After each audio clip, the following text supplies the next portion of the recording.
Sam, you just penned this really interesting essay, if you will, about competition and how you think competition is under assault, but competition is necessary. How much of this assault on competition is because of the power of these tech giants like your former employer, Facebook and Apple? Yeah, no, I don't think it's about the tech giants per se. I think it's actually more about the nature of technology, where big things get really big and really powerful really quickly. You look at what happens for something like an Apple, for instance. They're in a really tough spot, right? Because they legitimately have to deal with two demands from society. One is for privacy and safety, and the other is for open competition. That's an unwinnable thing for them.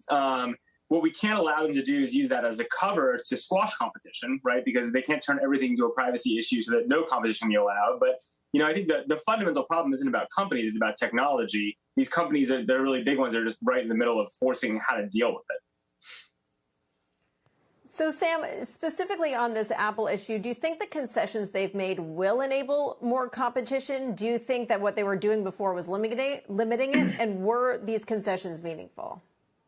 I think they're marginal, is what I would say. I think they're the start of the story. I think the question Apple just has to wrestle with, as do all big platforms in one form or another, is, again, society demands two very different things of them. You can't have perfect privacy, perfect security, and perfect competition and openness. You have to choose. And society and the world tends to go in cycles of what they prioritize or care the most about.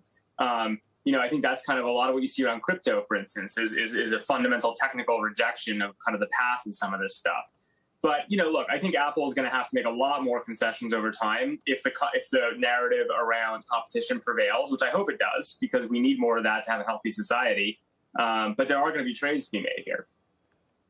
Hey, Sam, I wonder fundamentally whether or not you think the environment right now for those who would look to disrupt and innovate and unseat giants through competition, if the environment today is much different than it was when ITT and Kodak and Polaroid and even, you might argue, IBM were unseated by young guys.